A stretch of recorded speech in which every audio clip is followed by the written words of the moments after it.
Praise the Lord. கர்த்தருக்கு ஸ்தோத்திரம். Good afternoon. Oh, I am both happy and sad. பாருங்க, எனக்கு இப்ப ரொம்ப சந்தோஷமா இருக்கேன், ரொம்ப கவலையாவும் இருக்கேன். Happy because I came to AYC. எனக்கு ரொம்ப சந்தோஷமா இருக்கு, காரணம் நான் AYCக்கு வர முடிந்தது. I'm just like an eagle that renewed its youth. நான் தன்னுடைய வாலிப பிராயத்தை புதுப்பித்துக் கொண்ட ஒரு கழுகை போல இப்பொழுது இருக்கிறேன். கழுதையா கழுகா? Okay. கழுகு. Okay. So I call myself as a recycled teenager. நான் என்னை மறுசுழற்சி செய்யப்பட்ட ஒரு வாலிபன் என்று நான் சொல்லிக் கொள்வேன். Not even Valiban, teenager. Teenager, அதை விட வயசு கம்மி. Because when I am with you, I have that spirit of being with you. It's excellent. உங்களோடு கூட இருக்கும்போது உங்களை போல நானும் உணர்கிறேன். I enjoyed the singing. எனக்கு பாடல் வேலை ரொம்பவும் பிடித்தது. Conversations with you. உங்களோட பேசின காரியங்கள். Games. And some coffee fellowship. அதே போல காபி குடிச்சிட்டு இருக்கும்போது பேசின விஷயங்கள். It's all excellent. எல்லாம் மிக அருமையாக இருந்தது. That's because that's the first part I like. அந்த விஷயம் தான் முதலாவது எனக்கு பிடித்திருந்த விஷயம். The sad is கஷ்டமான விஷயம் because ஏனென்னா meeting is getting over. கூட்டம் முடிய போகுது. By the time we came to the climax of our excitement, we are about to leave. நம்முடைய அந்த மகிழ்ச்சியின் உச்சகட்டத்துக்கு வரும்போது இப்பொழுது நம்ம இங்க இருந்து புறப்பட போகிறோம். But that's necessary because we need to go and live our lives. இதுவும் கூட அவசியமானது, காரணம் நாம் போய் நம்முடைய வாழ்க்கை வாழ வேண்டும் அல்லவா?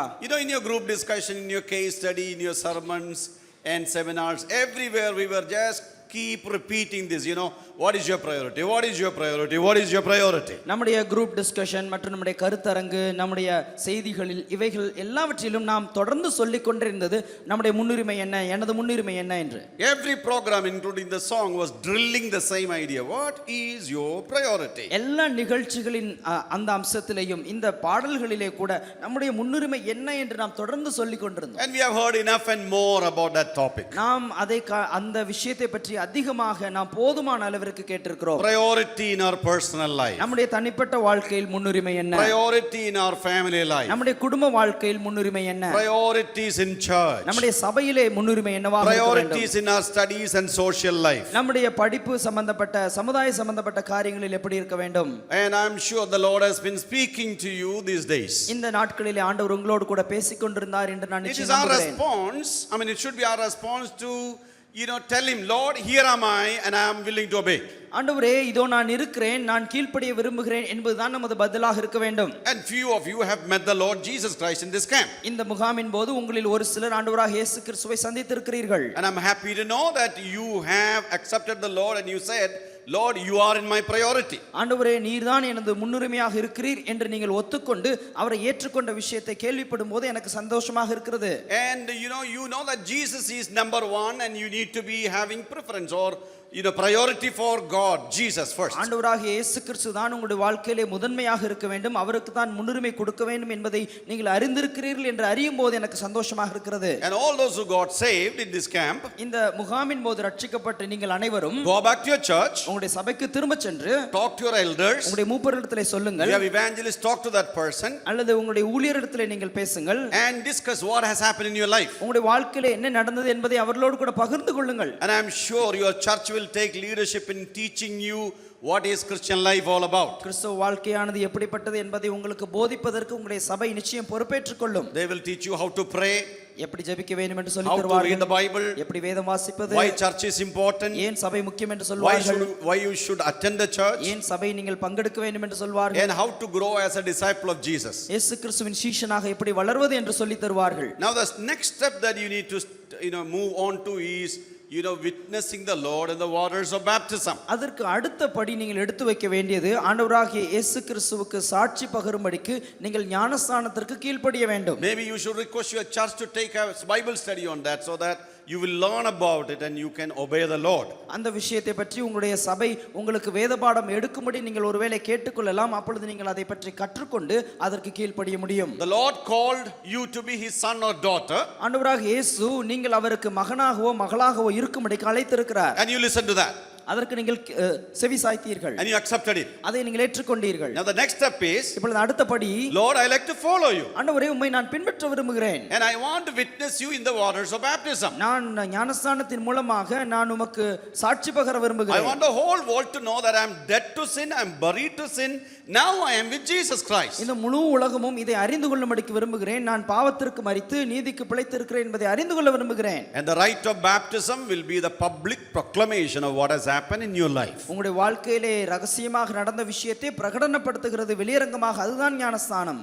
And in a short minute, I like to give you a very simple conclusion of all what we have been speaking these days. நமக்கு முன்பாக இருக்கக்கூடிய இந்த சிறிய நேரத்திலே நாம் இவ்வளவு நேரமாக நாம் கற்றுக்கொண்ட எல்லா விஷயத்தின் சுருக்கமாக சிலவற்றை நான் சொல்ல And விரும்புகிறேன். it is coming from the book of John chapter 21. நாம் யோவான் 21ஆம் அதிகாரத்திற்கு நாம் எடுத்துக்கொள்ளலாம். And I'm sure you have read this book because your quiz was from the book.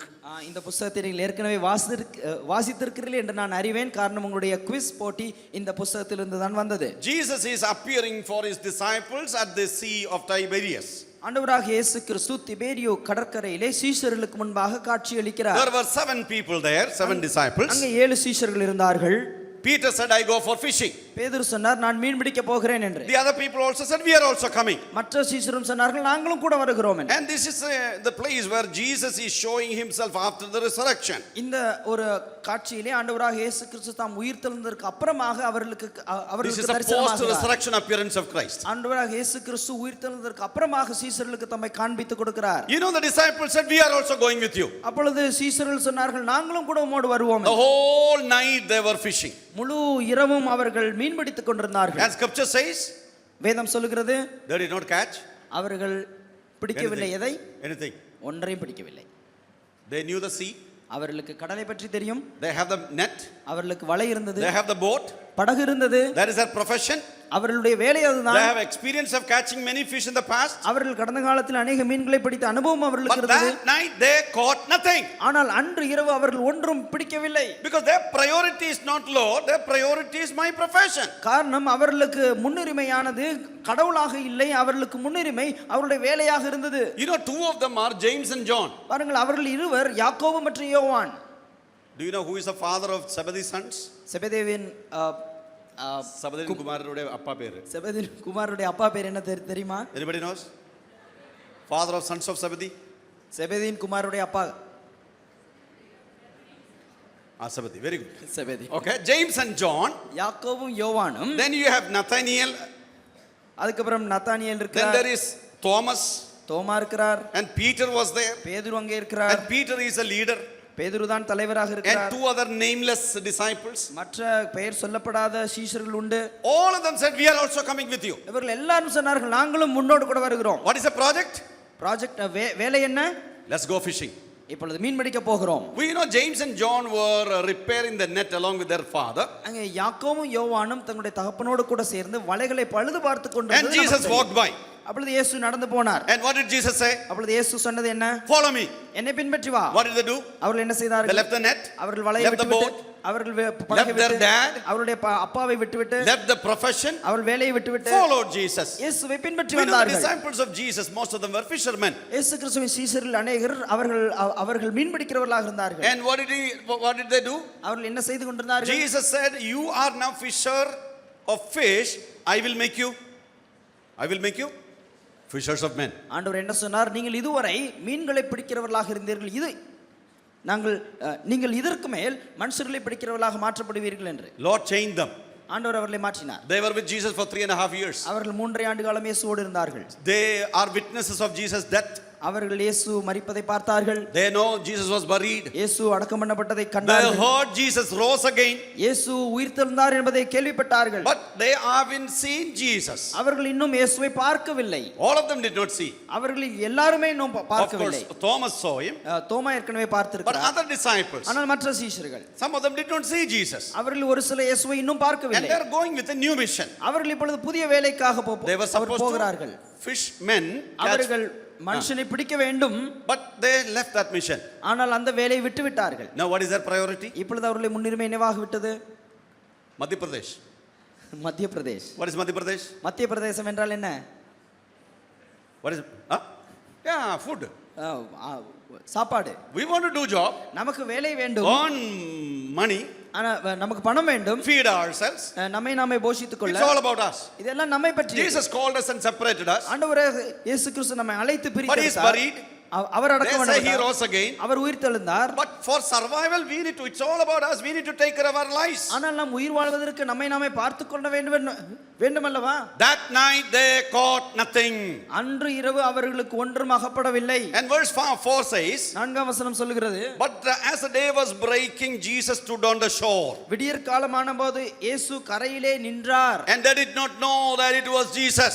அவர்கள் இயேசு என்று அறியாதிருந்தார்கள். They did not know it was Jesus. இது இயேசு என்பதை அவர்கள் அறியாதிருந்தார்கள். Early morning, throughout night they were working. Early morning, Jesus on the other shore. They did not know it was Jesus. அவர்கள் ராமுழுதும் வேலை செய்து கொண்டிருந்தார்கள். இப்பொழுது விடியற் காலமானது, இயேசு வந்து நின்றார். அப்பொழுது அது பார்த்தபோது இயேசு என்று அறியாதிருந்தார்கள். In the whole book of John, people did not know Jesus. இந்த யோவான் புத்தகம் முழுவதிலும் ஜனங்களுக்கு இயேசு என்று அவர்களுக்கு தெரியவில்லை. John chapter 1:11 it says he came to his own received him not because they did not know him. யோவான் முதல் அதிகாரம் 11ஆம் வசனத்தில் வாசிக்கிறோம், ஆண்டவராக இயேசு கிறிஸ்து தமக்கு சொந்தமானதிலே வந்தார், அவர்கள் சொந்தமானவர்களோ அவரை அறியவில்லை. In chapter 2 he says, destroy this temple, I will build it in 3 days. ஆண்டவராக இயேசு கிறிஸ்து 2ஆம் அதிகாரத்திலே சொன்னார், இந்த ஆலயத்தை நான் இடித்து 3 நாளைக்குள்ளே கட்டுவேன் என்று சொன்னார். I said we have been building it for 46 years. How are you going to build it in 3 days? அவர்கள் சொல்லிக் கொண்டிருந்தால் இது கட்டுவதற்கு 46 ஆண்டுகள் ஆயின, ஆனால் எப்படி நீ உம்மால் 3 நாளைக்குள்ளே கட்ட முடியும்? They didn't understand. அவர்களுக்கு அது புரியவில்லை. In chapter 3, 3ஆம் அதிகாரத்தில் to an old man Jesus says, ஒரு வயதானவரிடத்தில் ஆண்டவரே you இயேசு should சொன்னார், be born again to see the kingdom of God. நீ தேவனுடைய ராஜ்யத்தை பார்ப்பதற்கு நீ மறுபடியும் பிறக்க He வேண்டும். says I am old. அவன் சொன்னான், நான் வயது How can I சென்றவன், go back to my mother's womb? எப்படி நான் என்னுடைய தாயின் கருவுக்குள் செல்ல முடியும்? He didn't understand the theology of being born again. அவன் மறுபடியும் பிறக்கிற அந்த இறையியலை குறித்து அவன் அறியவில்லை. In chapter 4, 4ஆம் அதிகாரம் Jesus said, இயேசு சொன்னார், woman, if you know whom you are speaking to, ஸ்திரீயே நீ யாரிடத்தில் பேசுகிறாய் என்பதை if you ask him, he will give you living water. நீயே கேட்டிருப்பாய், ஜீவ தண்ணீர் அவர் உனக்கு கொடுத்திருப்பார். And she says, give me that water, I don't have to draw water from here. அப்பொழுது அவள் சொன்னார், அந்த தண்ணீரை எனக்கு தாரும், இப்பொழுது நான் இங்கு வந்து தண்ணீர் மொள்ள She வேண்டியதில்லை. didn't understand what that water is. அவளுக்கும் அந்த தண்ணீர் என்னவென்று புரியவில்லை. In chapter 5, 5ஆம் அதிகாரத்தில் one man there at the pool, ஒரு மனுஷன் அந்த குளத்திலே Let's say that. அவன் இருந்தான். and 38 years he was there. 38 ஆண்டுகள் அங்கே இருந்தான். Jesus do you want to be healed? அப்பொழுது இயேசு கேட்டார், நீயும் சுகம் பெற விரும்புகிறாயா என்று. அது என்ன question அது? You want to be healed. என்ன question அது? நீ குணமாக விரும்புகிறாயா? என்ன ஒரு கேள்வி அது? Yes or no question? ஆமாவா இல்லையா என்ற கேள்வி. Yeah? Yes or no question? ஆமாவா இல்லையா Yes, என்று பதில் I want to be சொல்ல healed. வேண்டும். ஆம், நான் குணமாக விரும்புகிறேன் என்று Or he சொல்லியிருக்கார். should say, no, thanks. அல்லது இல்லை, எனக்கு அது விருப்பமில்லை என்று Jesus is சொல்லியிருக்கலாம். asking, do you want to be healed? ஆண்டவராக இயேசு கேட்டார், நீ குணமாக விரும்புகிறாயா? What did he say? அவன் என்ன சொன்னான்? 38 years I have been here. 38 ஆண்டுகள் நான் Nobody இங்கே is இருந்தேன். taking me to the pool. யாரும் என்னை குளத்திற்கு When the கொண்டு angel போகவில்லை. comes to stir up the pool, தூதன் வந்து குளத்தை அவன் கலக்கும்போது he is not understanding the question. அவனுக்கு கேள்வியே புரியவில்லை. In chapter 6, 6ஆம் அதிகாரத்தில் lots of people there, ஏராளமான ஜனங்கள் all of them are இருந்தார்கள். hungry. அவருடைய பசியோடு He called the disciples and said, அப்பொழுது சீசரிடத்திலே அவர் கூப்பிட்டு சொன்னார், from where shall we buy food? எங்கே நாம் இவர்களுக்கு ஆகாரம் வாங்க முடியும்? So one of the disciples took the mobile and calculated and said, oh, even if we have 200 denarius, we cannot buy. அவர்கள் ஒரு சீசன் அப்படியே மொபைல் எடுத்து கால்குலேட் பண்ணி 200 பணங்கள் இருந்தாலும் இவர்களுக்கு வாங்கி What is the question? What is the question? கேள்வி என்ன? From? எங்கே? From where we shall buy. எங்கிருந்து? Not with how much money. From where we shall buy. எவ்வளவு பணத்திலிருந்து என்று அவர் கேட்கவில்லை, எங்கிருந்து? They didn't understand the question. அவர்களுக்கு கேள்வி புரியவில்லை. In chapter 7, 7ஆம் அதிகாரத்தில் the Pharisee did not know who Jesus is. பரிசேயருக்கு தெரியவில்லை இயேசு யார் என்று. In chapter 8, 8ஆம் அதிகாரத்தில் Jesus says, இயேசு சொல்கிறார், even before Abraham I am. Abraham உண்டாகிறதுக்கு முன்னமே நான் இருந்தேன். They said, you are not even 50 years old. உமக்கு இன்னும் 50 வயசு கூட ஆகலைல. They didn't understand. அவர்களுக்கு அது புரியவில்லை. In chapter 9, நமக்கு 9ஆம் அதிகாரத்தில் the man who is born blind, அவன் பிறவியிலே குருடனாக பிறந்த Jesus ஒருவன், said, do you want to follow the Son of God? இயேசு கேட்டார், நீயும் கூட மனுஷகுமாரனை பின்பற்ற He விரும்புகிறாயா? said, who is that Son of God that I should follow him? அப்பொழுது அவன் கேட்டான், யார் மனுஷகுமாரன், யாரை நான் பின்பற்ற வேண்டும்? He didn't understand. அவனுக்கும் புரியவில்லை. Chapter 10, 10ஆம் அதிகாரத்தில் Jesus says, இயேசு சொன்னார், I have some other sheep other than this. இந்த ஆடுகளை தவிர எனக்கு வேற ஆடுகள் உண்டு என்று. And they said, who are those people? We don't know. அவர்கள் சொன்னார்கள் யார் அவர்கள் என்று எங்களுக்கு தெரியாது என்று. They didn't understand. அவர்களுக்கு புரியவில்லை. Chapter 11. 11ஆம் அதிகாரம். Jesus said, இயேசு சொன்னார், our friend Lazarus is sleeping. நம்முடைய நண்பனாகிய லாசரு நித்திரை அடைந்தான் என்று. And what did people say? அப்பொழுது Disciples ஜனங்கள் என்ன say, சொன்னார்கள்? if he is sleeping, our நித்திரையாயிருந்தால் he will get up. அவனே எழுந்திருப்பானே. They didn't understand that he was dead. அவர்களுக்கு புரியவில்லை இவன் மரித்து விட்டான் என்று. I can go on and speaking, but our time is less. So I'm going to chapter 20.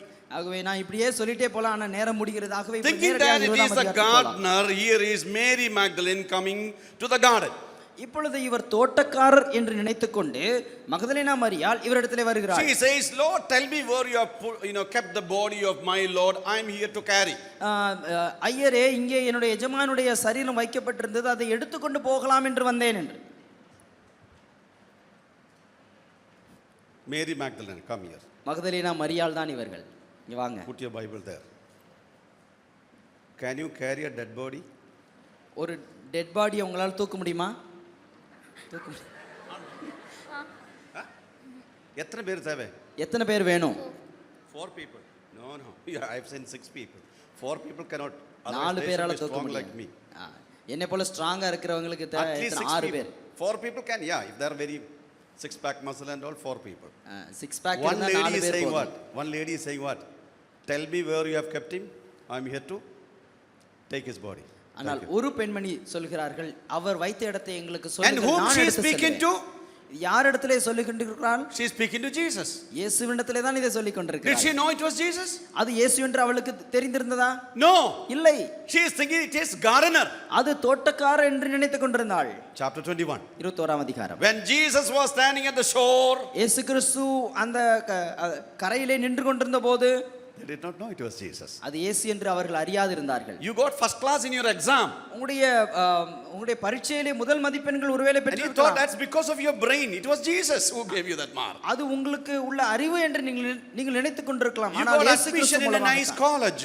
உங்களுக்கு ஒரு நல்ல ஒரு கல்லூரியிலே உங்களுக்கு அனுமதி And you கிடைத்திருக்கலாம். thought it is because you are smart. உங்களுடைய புத்திசாலித்தனத்தினால் என்று நீங்கள் ஒருவேளை நினைத்துக் கொண்டிருக்கலாம். And you did not see Jesus there. இயேசுவை நீங்கள் அங்கே பார்க்கவில்லை. You did really good in your in your workplace. உங்களுடைய வேலை ஸ்தலத்திலே நீங்கள் நன்கு வேலை செய்பவராக இருக்கலாம். And you are saying, hereditarily we are all good people, we are smart people. எங்களுடைய பரம்பரையே அப்படிப்பட்டவர்கள் தான், நல்ல புத்திசாலிகள் என்று நீங்கள் நினைத்துக் You never கொண்டிருக்கலாம். see Jesus in your life. ஆனால் ஒருபோதும் இயேசுவை அந்த இடத்திலே உங்களுடைய வாழ்க்கையிலே பார்க்கவில்லை.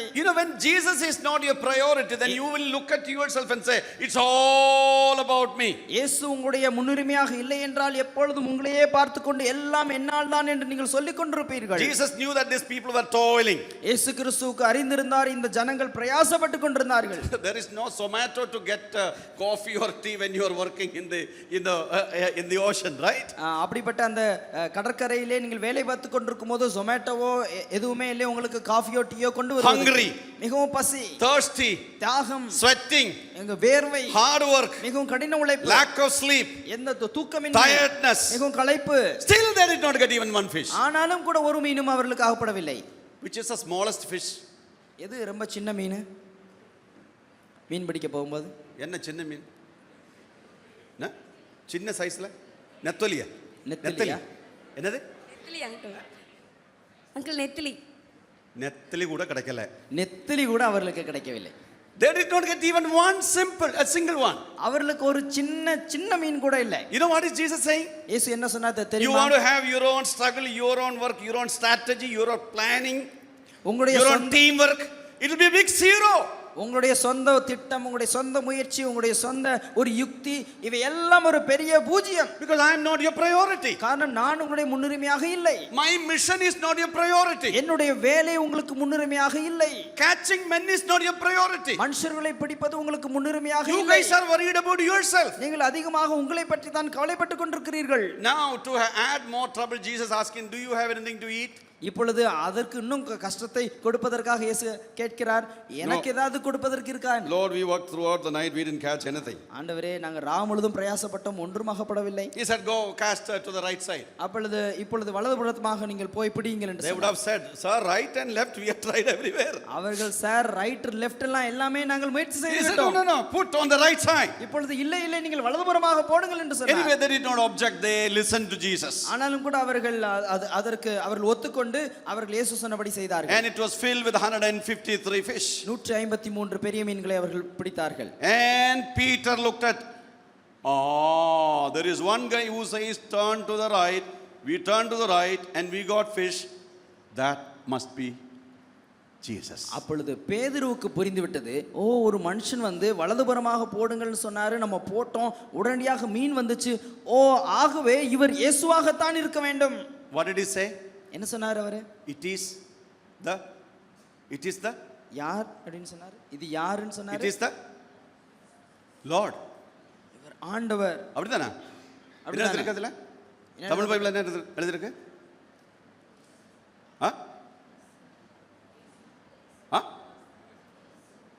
இயேசுவா. verse 7 7வது வசனம். சத்தமா படிங்க. ஆதலால் இயேசுவுக்கு அன்பாயிருந்த சீஷன் பேதுருவை பார்த்து அவர் கர்த்தர் என்றான். அவர் கர்த்தர்.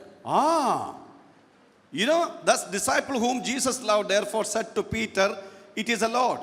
John is saying to Peter, it is Lord. இப்பொழுது இயேசுவுக்கு அன்பாய் இருந்த சீஷன், அதாவது யோவான் பேதுருவை பார்த்து சொல்கிறார், இவர் கர்த்தர். Few days ago Peter said he is not Lord. 2-3 நாளைக்கு முன்பாக three times he said. 3 முறை அவர் சொன்னார், இவர் ஆண்டவர் இல்லை, எனக்கு தெரியாது. I don't know him. எனக்கு அவரை தெரியாது. What you speak about Jesus doesn't make any sense. நான் இந்த ஊருக்கு புதுசு, எனக்கு தெரியவே தெரியாது. நான் இந்த ஊருக்கு புதுசு, இயேசுவை பற்றி என்னெல்லாம் சொல்றீங்க, What you say doesn't make any sense to me. He began to curse. நீங்கள் சொல்லுகிறது எனக்கு புரியவே இல்லை, சம்பந்தமே இல்லை என்று சொல்லி. He began to swear and curse. அவன் சத்தியம் பண்ணவும் சபிக்கவும் How தொடங்கினான். many times he denied Christ? அவன் எத்தனை முறை ஆண்டவரை மறுதலித்தான்? 3 times. 3 முறை. John is saying, யோவான் சொல்லுகிறார், hey Peter, பேதுருவே, that's Jesus. அது கர்த்தர், அது that இயேசு. is Lord. அது கர்த்தர். And he put on his cloth and he began to swim to Christ. இப்பொழுது தன்னுடைய அறையை கட்டிக்கொண்டு இயேசுவை நோக்கி அவன் and when the disciples came there, அப்பொழுது சீஷர்கள் வந்தார்கள். what did they see? அவர்கள் என்ன பார்த்தார்கள்? coal, அங்கே ஒரு நல்ல சுட்ட நெருப்பு இருந்தது, fish, மீன் இருந்தது, and bread. அங்கே அப்பம் இருந்தது. Wow. This is what they have been trying for. They were working hard to get something to eat. Now here is readily available. இது கிடைக்கிறதற்கு தான் அவர்கள் ராமுழுதும் பிரயாசப்பட்டார்கள். ஆனால் இப்பொழுது அது நேரடியாக அவர்களுக்கு ஆயத்தமாக இருக்கிறது. You know what did Peter do? பேதுரு என்ன செய்தார்? He took a piece of paper from his pocket. அவர் தம்முடைய பாக்கெட்ல இருந்து ஒரு பேப்பர் எடுத்தார். He wrote there. அவர் அங்கே எழுதினார், cast all your burdens on him for he cares for you. அவர் உங்களை விசாரிக்கிறவர் ஆனபடியால் உங்கள் கவலைகளை எல்லாம் அவர் மேல் வைத்து விடுங்கள். You give priority to him, he will take care of your things. அவருக்கு நீங்கள் முன்னுரிமை கொடுங்கள், அவர் உங்களுடைய காரியங்களை பார்த்துக் கொள்வார். And after eating the breakfast, அந்த காலை உணவை அவர்கள் சாப்பிட்டதற்கு this is how Jesus is revealing himself in the third time. இதுதான் 3வது முறையாக இயேசு தம்மை தாமே அவர்களுக்கு காண்பித்தார். He called Peter. அவர் பேதுருவை அழைத்தார். First eating, முதலாவது சாப்பாடு, then meeting. அதுக்கு அப்புறம் கூட்டம். நமக்கு எப்படி? நமக்கு first meeting அப்புறம் நமக்கு first eating இல்லையா? நமக்கு meeting. Jesus time it is different. First eating, then meeting. இயேசுவின் காலத்திலே அப்படியே வித்தியாசமாக முதலாவது சாப்பாடு அப்புறம் கூட்டம். Now there is a meeting here. இப்பொழுது ஒரு கூட்டம் வருது. Peter, you come here. பேதுரு இங்க வா. I have a question to ask you. உன்னிடத்துல கேட்கிறதுக்கு எனக்கு ஒரு கேள்வி உண்டு. Do you love me more than this? இவை எல்லாவற்றிலும் பார்க்கிலும் நீ என்னில் அன்பாய் இருக்கிறாயா? What's the meaning of the how does he call him? எப்படி பேதுருவை அவர் அழைக்கிறார்? எப்படி அழைக்கிறார்? Verse 15. 15வது வசனத்தில் பாருங்கள். Peter's name is changed into what? பேதுருடைய பெயர் எப்படி மாற்றி இருக்கிறார்? கேபா. Simon? Simon? No. Son of யோனாவின் குமாரனாகிய சீமோனே. You know what's the meaning of Jonah? யோனான் பேருக்கு அர்த்தம் என்ன தெரியுமா? Dove. புறா. What's the specialty of புறா? புறாவினுடைய விசேஷம் என்ன? Wherever it goes, அது எங்க போனாலும், how far it goes, எவ்வளவு தூரம் போனாலும், it will அது என்ன செய்யும்? come back. திரும்பி வந்துரும். I know you went away.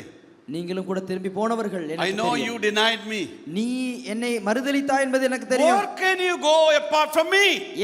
என்னை விட்டு உன்னால் எங்கே செல்ல You முடியும்? know, Jesus already said, independent of me, you cannot do anything. Without me, you cannot do anything. ஆண்டவராக இயேசு கிறிஸ்து ஏற்கனவே சொல்லியிருந்தார், என்னை அல்லாமல் உங்களால் ஒன்றும் செய்யக்கூடாது. Oh, son of Jonah, you come to me. யோனாவின் குமாரனாகிய சீமோனே என்னிடத்தில் வா.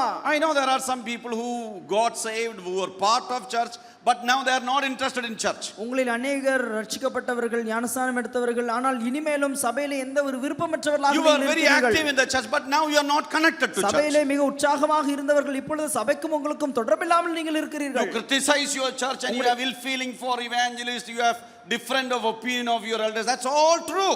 உங்களுடைய சபையை விமர்சித்துக் கொண்டு உங்களுடைய ஊழியரையும் உங்களுடைய மூப்பர்களையும் குறை சொல்லிக் கொண்டு எல்லாம் இருக்கிறீர்கள். அதெல்லாம் உண்மைதான். I know the people in your assembly may be hypocritical. That's true. உங்களுடைய சபையிலே வந்து கொண்டிருக்கிறவர் எல்லாம் மாய்மாலக்காரர்களாக இருக்கலாம். அது ஒருவேளை உண்மையாக But the இருக்கலாம். Lord says, how can you run away and how long you can be away from you? ஆனாலும் ஆண்டவர் From me. கேட்கிறார், நீ என்னிடத்திலிருந்து எவ்வளவு தூரம், எவ்வளவு காலம் தான் தூரமாக செல்ல முடியும்? Peter, you started this wrong mission. பேதுருவே, இந்த தவறான வேலையில் நீ இப்பொழுது ஆரம்பித்து Leader, விட்டாய். you come here. நீ இங்கே வருவதுதான் உனக்கு நலம். And I have a question. இன்னொரு கேள்வி. I am calling your father's name, son of Jonah. உன்னுடைய அப்பாவினுடைய பெயரை வைத்து உன்னை அழைக்கிறேன். Do you யோனாவின் love me குமாரனே, more than this? நீ இவைகளை காட்டிலும் என்னில் அன்பாயிருக்கிறாயா? The word this in Greek language is known as tauta.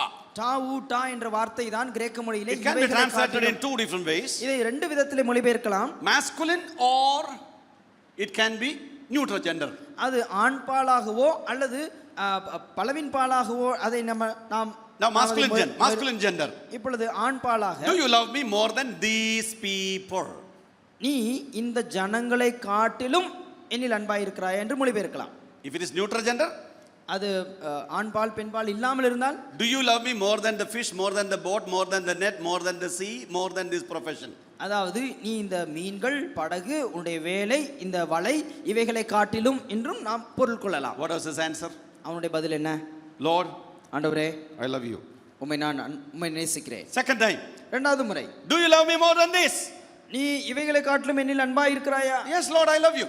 ஆண்டவரே, ஆம், உம்மை நேசிக்கிறேன். And third time he said, verse 17, மூன்றாவது முறை 17வது வசனத்தில் அவன் Simon, son சொல்கிறான், of John, do you love me? யோனாவின் குமாரனாகிய சீமோனே, நீ என்னை நேசிக்கிறாயா? Peter was very grieved. பேதுருக்கு இப்பொழுது ரொம்ப துக்கமாகி விட்டது. Why he was grieved? ஏன் துக்கப்பட்டார்? Because a week ago he said 3 times, I don't know, I don't know, I don't know. ஏனென்றால் இதற்கு முன்பாக ஒரு வாரத்துக்கு முன்பதாகத்தான் 3 முறை சொன்னான், எனக்கு இவரை தெரியாது, எனக்கு இவரை தெரியாது. Now the Lord says, tell me with your voice that you love me. I love you, I love you, I love you. Say it 3 times now. இப்பொழுது ஆண்டவர் தாமே இவன் தன்னுடைய அதே வாயினாலே உம்மை நேசிக்கிறேன், உம்மை நேசிக்கிறேன், நேசிக்கிறேன் என்று 3 முறை கூறும்படி If வைத்தார். Jesus is your priority, you will come to him and say, Lord, I love you. ஆண்டவராகிய இயேசு உங்கள் முன்னுரிமையாக இருப்பாரானால் நீங்களே அவரிடத்திலே வந்து சொல்வீர்கள், ஆண்டவரே, ஆம், உம்மை நேசிக்கிறேன் என்று. You have seen little children? சிறு பிள்ளைங்களை பார்த்திருக்கிறீங்களா? Huh? பார்த்திருக்கிறீங்களா? You observe them? அவர்களை நீங்கள் கவனித்திருக்கிறீர்களா? I love children. எனக்கு பிள்ளைங்கன்னா ரொம்ப பிடிக்கும்.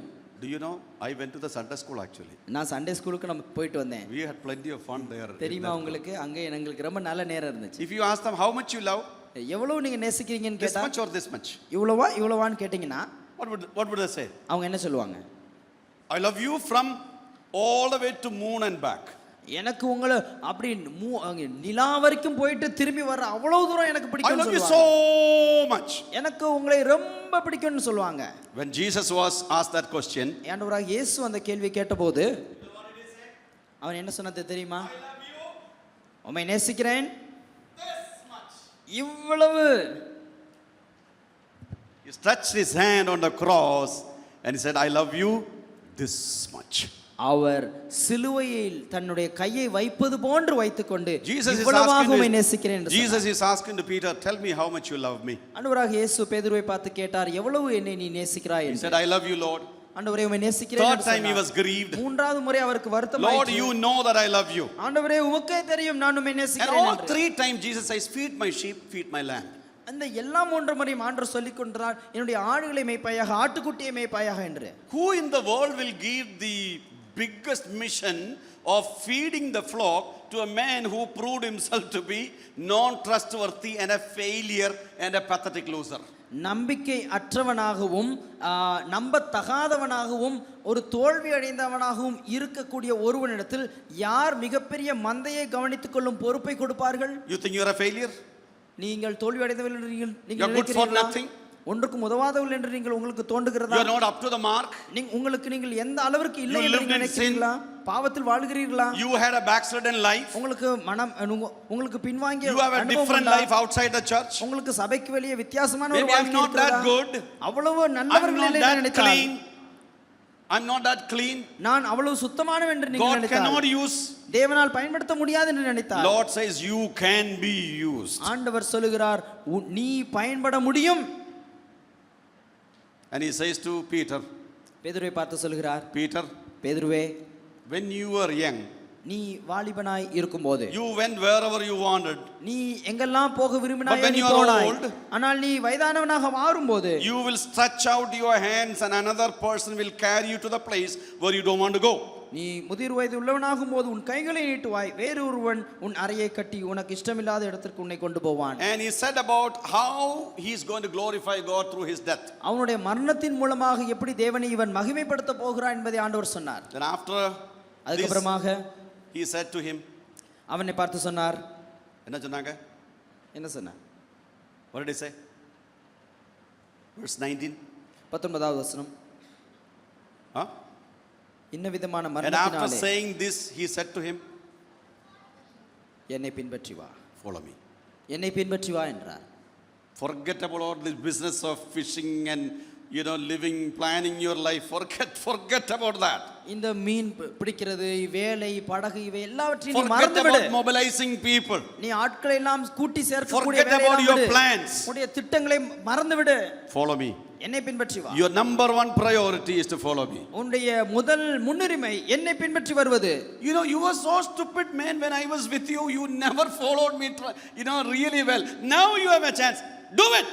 நான் உங்களோடு கூட இருந்தபோது நீ என்னை நன்கு அறியவில்லை, என்னை பின்பற்றி வருகிறதற்கு உனக்கு விருப்பமில்லை, ஆனால் இப்பொழுது அதை செய். God says, you follow me. ஆண்டவர் சொன்னார், நீ என்னை பின்பற்றி வா. You have nothing else to do but to follow. உங்களுக்கு செய்கிறதற்கு வேறு ஒன்றும் அவர் கேட்கவில்லை, அவரை பின்பற்றி வருகிறதே தவிர. Lord said, you are going to glorify me through your death. ஆண்டவர் சொன்னார், நீ உன்னுடைய மரணத்தினாலே என்னை மகிமைப்படுத்துவாய் என்று. According to tradition, நம்முடைய பாரம்பரியத்தின் அடிப்படையிலே Peter was running away from Rome ரோமாபுரியிலிருந்து பேதுரு தப்பி ஓடி வருகிறார். because people wanted to kill him. காரணம் ஜனங்கள் இவர் கொலை செய்யப்பட வேண்டும் என்று விரும்பினார்கள். This is a tradition, okay? இதுதான் சரித்திரத்தில் வரக்கூடிய பாரம்பரிய Not கதை. Sarithram actually, it's parampariyam. பாரம்பரிய. And as he was coming from அவர் வந்து Rome, கொண்டிருக்கும் போது Jesus is going to Rome. இப்பொழுது இயேசு ரோமாபுரிக்கு நேராக போய் கொண்டிருந்தார். And Peter asked him one question. பேதுரு ஒரு கேள்வி எப்படி கேட்டார்? That question is a Roman phrase. அந்த கேள்வி வந்து ஒரு ரோம மொழியிலே, Latin word. லத்தீன் மொழியிலே கேட்கப்பட்ட கேள்வி. Quo vadis. Go வாடிஸ். You know what's the meaning of quo vadis? கோ வாடிஸ் என்று சொன்னால் தெரியுமா? Where are you going? எங்கே போகிறாய்? Peter is asking Jesus, where are you going? பேதுரு இயேசுவை பார்த்து கேட்டாராம், எங்கே போகிறீர்? Jesus said, I'm going to Rome. இயேசு சொன்னார், நான் ரோமாபுரிக்கு போகிறேன். Why? ஏன்? Because you don't want to be killed, isn't it? You don't want to be my witness. You don't want to be a martyr. I'm going to die again. நான் திரும்பமாக மரிக்க போகிறேன். காரணம் நீ எனக்காக இரத்த சாட்சியாக மரிக்கிறதற்கு உனக்கு ஆயத்தமாக நீ இல்லை அல்லவா என்று. Then he said, Lord, I'm sorry. அப்பொழுது அவர் சொன்னாராம், ஆண்டவரே என்னை மன்னித்து He விடும். went back to Rome. நான் திரும்ப ரோமாபுரிக்கு போகிறேன் என்று சொல்லி போனார். Then they planned to crucify him. அவர்கள் அப்புறமாக இவரை சிலுவையில் அறையும்படிக்கு திட்டமிட்டார்கள். And when they were planning to crucify him, he told the Roman soldiers, அப்பொழுது பேதுருவை சிலுவையில் அறையும்படிக்கு திட்டமிட்ட போது அந்த ரோம போர்ச்சேவரிடத்தில் அவர் சொன்னார், I'm not qualified person. நான் தகுதியுள்ளவன் அல்ல. I was a failure throughout my life. என்னுடைய வாழ்க்கை முழுவதுமாக தோல்வி அடைந்தவன். I did not follow Christ. நான் கிறிஸ்துவை பின்பற்றவில்லை. I denied him thrice. நான் அவரை 3 முறை I'm மறுதலித்திருக்கிறேன். not worthy to be killed like my Jesus. நான் என்னுடைய இயேசுவை போலவே நான் சிலுவையில் அறையப்படும்படிக்கு தகுதியானவன் அல்ல. Please crucify me upside down. ஆகவே என்னை தலைகீழாக வைத்து சிலுவையில் அடியுங்கள். And Peter was crucified upside down. ஆகவே பேதுரு தலைகீழாக வைத்து சிலுவையில் அடிக்கப்பட்டார். A man who was following Jesus till last breath. தன்னுடைய கடைசி மூச்சு வரைக்குமாக இயேசுவை பின்பற்றிய ஒரு மனுஷன். When you go away from this hall, நீங்கள் இந்த ஹாலில் இருந்து புறப்படும் போது what should be your prayer? உங்களுடைய ஜெபம் என்னவாக இருக்க வேண்டும்? It's not my life. என்னுடைய ஜீவன் அல்ல, It's not my agenda. என்னுடைய திட்டம் அல்ல, It's not about my future plans. என்னுடைய எதிர்கால தீர்மானங்கள் அல்ல, It is not my team. என்னுடைய குழு என்று அல்ல, It is not what I think. நான் யோசிக்கிற விஷயம் என்று Lord, அல்ல. I want to follow you completely. ஆண்டவரே, உம்மையே நான் முழுவதுமாக பின்பற்ற விரும்புகிறேன். Shall we all stand up, please? நம்ம எல்லாரும் தயவு செய்து எழுந்திருக்கலாமா? Music team to the stage, please. தயவு செய்து மியூசிக் டீம் ஸ்டேஜுக்கு வாங்க.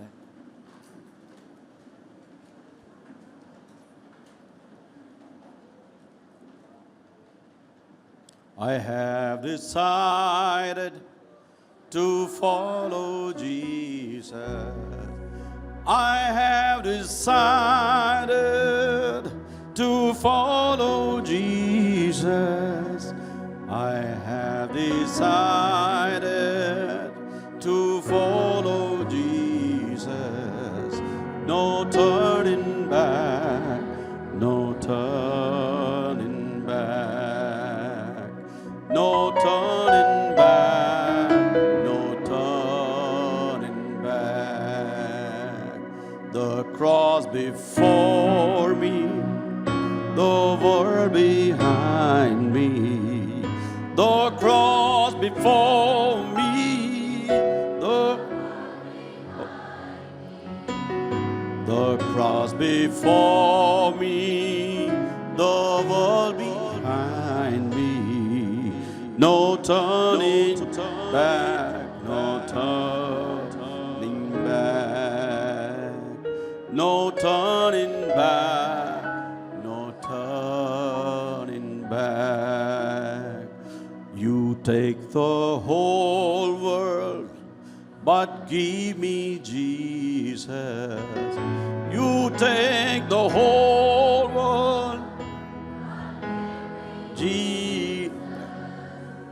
you take the whole world, Jesus.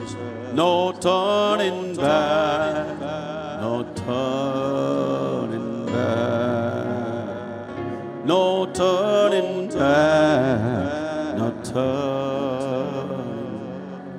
While all eyes are closed and everybody's head is bowed down, let's make this commitment to the Lord. Lord, we have been failures. There were ups and downs in our lives. Many times we have deserted you. We didn't walk the way we should have. We never followed you. That was not our priority. But we have come to this camp and here we are. We want to follow you. If that is your desire, would you raise your hand as you stand and say, Lord, here I am. Please use me. I'm here. Please raise your hand if you want to really follow Jesus. If that's a heart's desire of yours, would you raise your hand and say, yes, Lord, I want to follow you. Amen. Amen. Amen. Praise God.